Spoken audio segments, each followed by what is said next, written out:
Shalom.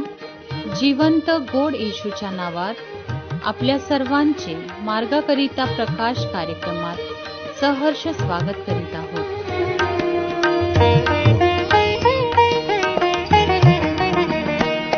घाव दुःखाचा भरणार तूच रे, घाव दुःखाचा भरणार तूच रे, साऱ्या विश्वाचा आधार तूच रे, साऱ्या विश्वाचा आधार तूच रे.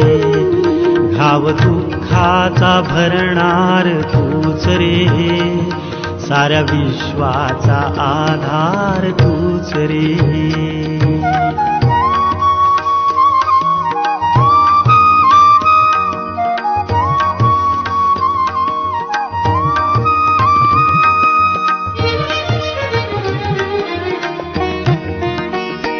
पुण्यपदरात माझ्यान काही, पुण्यपदरात माझ्यान काही, पाप जाळ्यात काया फसेही, पाप जाळ्यात काया फसेही. आज पाप्यास उद्धार तूच रे, साऱ्या विश्वाचा आधार तूच रे. घाव दुःखाचा भरणार तूच रे, साऱ्या विश्वाचा आधार तूच रे.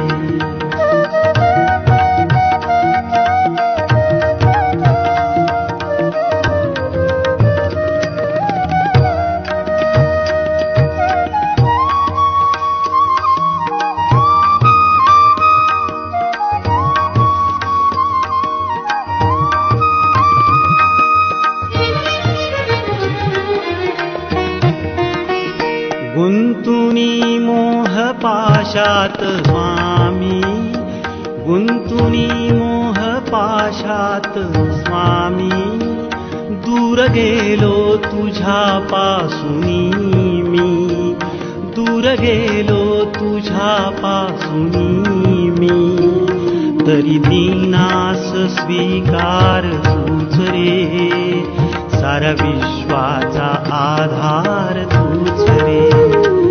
घाव दुःखाचा भरणार तूच रे, साऱ्या विश्वाचा आधार. आजच्या मन्नाकरिता देवाचे वचन मत्तई याचा 13 अध्याय 44 ते 46 वचन.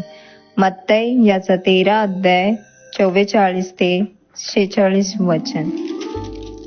स्वर्गाचे राज्य शेतात लपविलेल्या ठेवीसारखे आहे. ती कोणा एका मनुष्याला सापडली आणि त्याने ती लपून ठेविली. मग आनंदाच्या भरात तो जातो, आपले सर्वस्व विकतो आणि ते शेत विकत घेतो.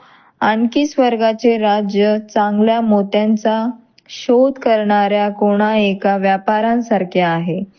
त्याला एक अतिमौल्यवान मोती आढळले. मग त्याने जाऊन आपले सर्वस्व विकले आणि ते विकत घेतले. प्रभू परमेश्वर या वाचलेल्या वचनाद्वारे आपला आजचा दिवस आशीर्वादित करो. ख्रिस्त येशूच्या पवित्र नावात सलाम. आपण मत्तई शुभवर्तमान याचा 13वा अध्याय त्याची 44 ते 46 ही पवित्र वचन वाचली आणि या वचनांमध्ये ठेव आणि मोती ह्यांचा दृष्टांत आहे. आणि ठेव आणि मोती ह्या विषयी तो त्याच्या शिष्यांना शिकवत आहे. आणि स्वर्गाचं राज्य शेतात लपविलेल्या ठेवीसारखं आहे. त्याचप्रमाणे एका चांगल्या मोत्यासारखं ते आहे. आणि ज्यावेळेस या दोन्ही दृष्टांतांमध्ये आपण पाहतो त्यावेळेस पहिला जो मनुष्य आहे त्याला ती ठेव सापडली आणि त्याच्यानंतर ज्या शेतामध्ये ती ठेव होती ते शेत त्याने विकत घेतलेलं आहे. आणि विशेष करून वचन सांगतं की आनंदाच्या भारात त्याने ते शेत विकत घेतलं. का? कारण त्या शेतामध्ये एक अनमोल अशी ठेव आहे. आणि दुसरा जो आहे तो व्यापारी आहे आणि तो एका चांगल्या मोत्यासाठी झटत आहे किंवा एक चांगला मोती तो शोधत आहे. आणि ज्यावेळेस त्याला तो मोती मिळाला त्यावेळेस त्याने तो विकत घेतला. सर्वस्व त्याने विकलं, कारण तो व्यापारी आहे, त्याला त्या मोत्याची पारख आहे. आणि ज्यावेळेस तो उत्तम आणि चांगला मोती त्याला मिळाला त्यावेळेस त्याने त्याचं सर्वस्व विकलं. त्याच्याकडं होतं नव्हतं ते विकून तो मोती त्याने विकत घेतलेला आहे. का? कारण सर्वांहून तो मोलवान आहे. आणि त्या शेतामध्ये जी लपवलेली ठेव आहे ती देखील अनमोल आहे. आणि त्या मनुष्याने ती शेती त्याने विकत घेतलेली आहे. त्यासाठी त्याने मोल दिलेला आहे. त्यासाठी त्याने सर्वस्वाचा त्याग केलेला आहे.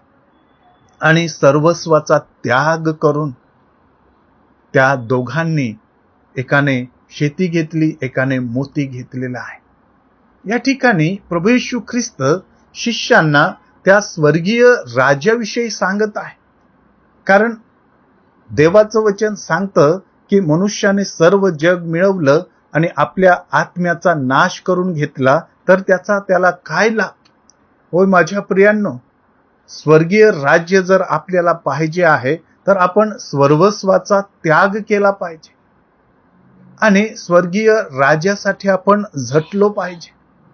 या ठिकाणी या दोघांनी त्यांच्याकडे होतं नव्हतं ते विकून त्यांच्या दृष्टीने जे अनमोल आहे, जे किमती आहे, त्यांच्यासाठी लाभाचं आहे ते त्यांनी विकत घेतलं आणि त्यांना आनंद झालेला आहे. या ठिकाणी या पवित्र वचनांवरून देव परमेश्वर आपल्याला हे शिकवतो की आपण देखील ख्रिस्ताच्या मागे चालत असताना, त्या स्वर्गीय जीवनासाठी झटत असताना सर्वस्वाचा त्याग करावा आणि आनंदाने त्या स्वर्गीय राज्याचा स्वीकार करावा. देवबाप ही वचनं आपणासाठी आशीर्वादाची करो. आपण प्रार्थना करूया. स्वर्गीय पित्या, तू खरोखर महान आहे, तू पवित्र आणि सर्वसमर्थ परमेश्वर आहे आणि तुला आमची काळजी आहे.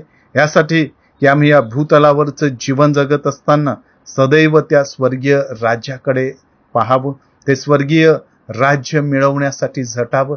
ज्याप्रमाणे पवित्र परमेश्वरा त्या दोन्ही माणसांनी, एकाने ती शेती विकत घेतली आणि एकाने मोती विकत घेतलं, त्याप्रमाणे आम्ही सर्वस्वाचं त्याग करून पवित्र परमेश्वरा स्वर्गीय जीवन मिळवून घ्यावं. यासाठी तो आमचं सहाय्य कर.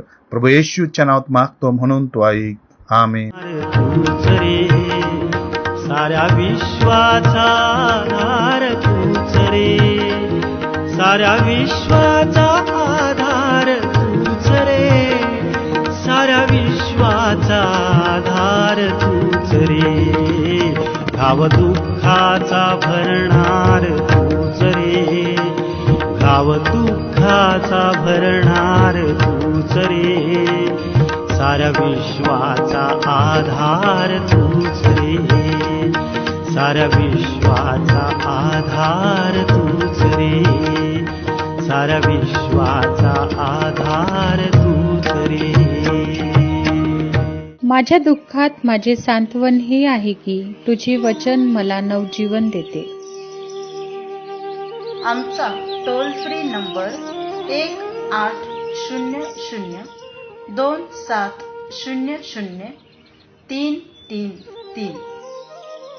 आम्ही आपणासाठी या नंबरवर प्रार्थना करण्यास उपलब्ध आहोत. धन्यवाद.